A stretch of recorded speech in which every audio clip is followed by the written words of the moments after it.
大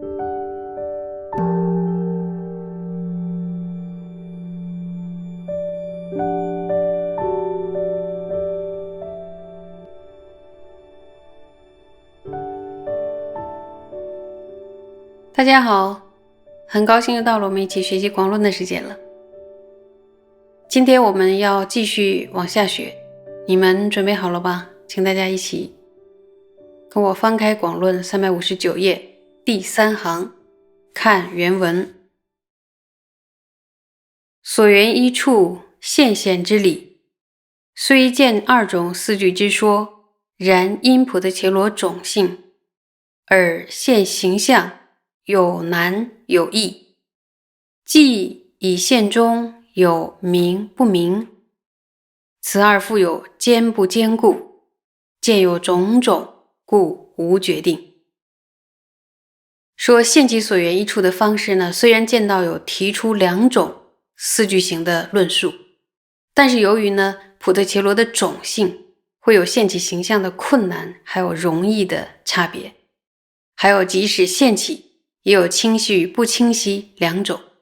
这2者当中呢还有坚固不坚固，有种种不同的现象，所以并没有决定。关于广论的这段文呢，在妙义效大师所写的《广略道次第问答摩尼曼》中呢也有提到，说关于广论这段文的内涵，有些先辈大德说，菩提伽罗对于所缘一处有容易显现并且容易明晰，难以显现并且难以明晰，然后难以显现呢，但是容易明晰，容易显现但是难以明晰的这个4句型。那么在形象上呢，也有2种，形状不定，还有2种颜色不定等等，但这呢也是不决定的，因为即使形象上也有显现的难易，其中又有明不明晰2种，而其中还有坚不坚固2种等等，就是现见呢有各种情况，所以并没有固定只有上述的4句型。所以妙义效大师提到说，在宗喀巴大师的其他的短篇的著作中呢，都有这样的说法。这一段是在讲什么？就是在修订的时候，我们会碰到各种情况，就是随着每个人的业力的差别，然后种性的差别，他在修订中遇到的状况就是很多种，它要互相搭配。所以上述提到的状况，我们在自己直接修订的时候，你就会遇到其中的各种状况。那么接下来呢，我们再往下看原文，说若修密咒天于伽时，天尊形象定须明显，乃至未能明显之时，须修多种明显方便。此中天尊形象若极难现，可于前说随依所缘而持其心，主要所为在成就即指定故。那么这一段是说，如果在修习本尊于伽，就是密咒本尊于伽的这个时候呢，也就是在修持升起次第的时候，那他的要求就变成说，一定要修成清晰的本尊形象。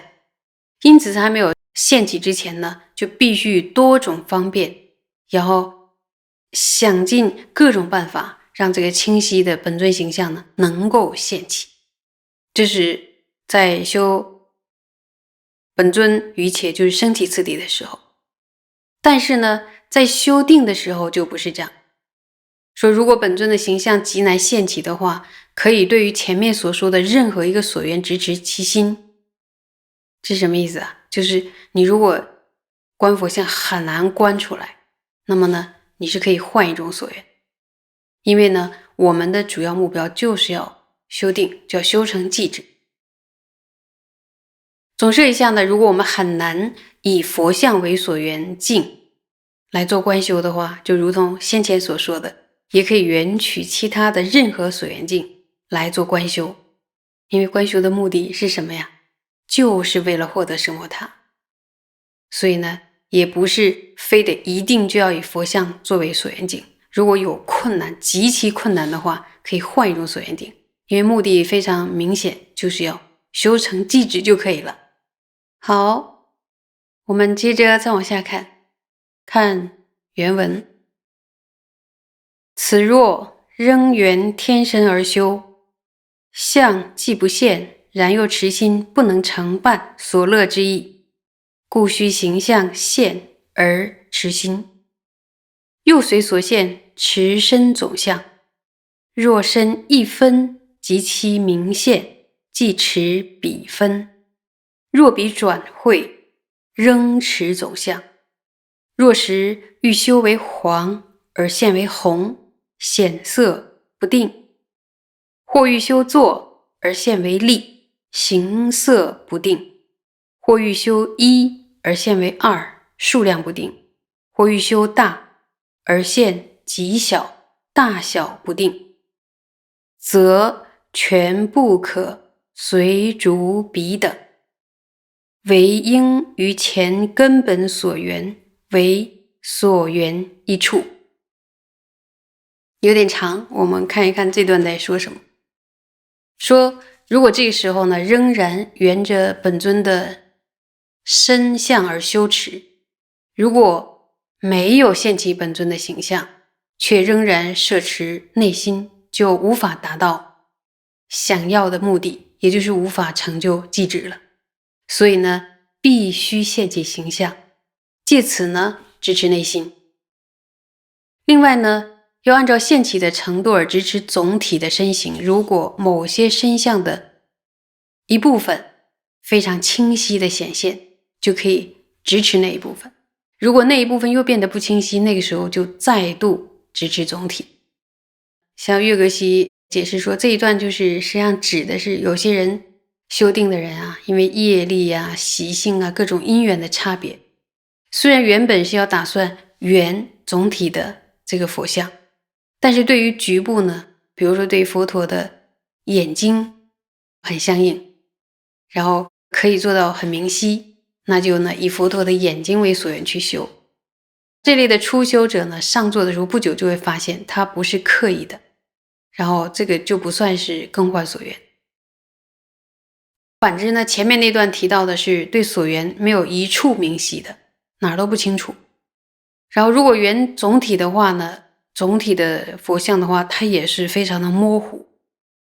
然后他过一会儿呢，就想着是否要对所缘增加或者减少点什么，甚至整个的都更换掉。所以他内心一直处在一种扰动不定的，一直想要做点什么的这种状况下，就没法修止了。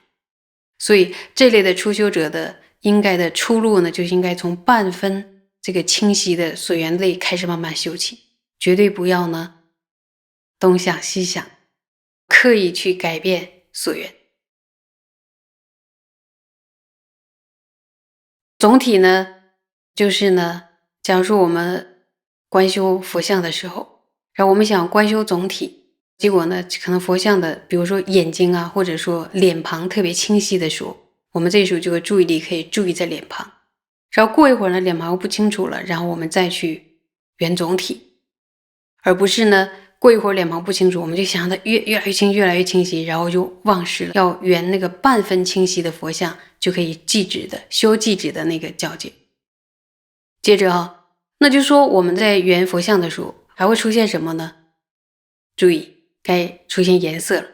譬如想要修持黄色的时候呢，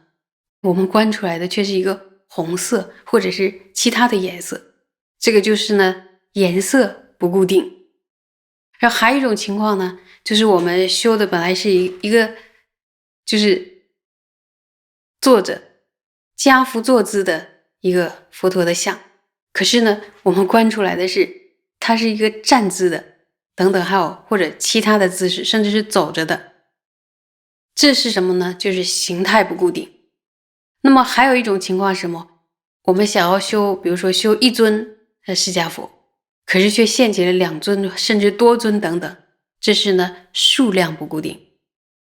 然后还有比如说有的人观修想要观修一个巨大的佛像，可是他会现起极其微小的佛像等等，这是大小不固定。如果出现这种现象的话呢，绝对不可以放任随主，必须呢只以根本的那个所缘作为所缘一处。这一段呢就是列举了我们每个人的习惯啊或者业力不同，然后他修订的时候会出现就是那个把原来观修那个佛像变了的这种状况。就是变了的状态下怎么办呢？绝对不可以随逐你变化了那个佛像，比如颜色啊、形状啊，就是等等大小，这都不能随着变化后的那个佛像去修，一定要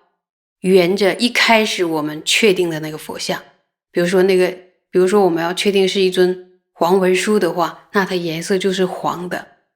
然后它就是坐姿，还有一尊，其他的都不能变。所以这里边严格要求说，如果出现其他的变化，那我们不能随逐，一定要只以根本的那个所缘作为所缘一处来摄心，来修定。这一点是非常非常重要的。有的人看到佛像变化的时候，然后就随着走了，还以为自己修成了，实际上这已经是没有专注在所缘上了。所以我认为这一段呢，对我们大家的指导用功呢，非常非常的实际。这是先辈的经验，先辈修成寂止的那些成就者的经验，所以大家呢一定要好好的听，好好的阅读，然后把这个教诫呢记在心上。这样的话，我们上座的时候遇到这种状况，我们就知道该怎么办。今天就讲到这儿，不知道你们有没有听清楚？好，下周见。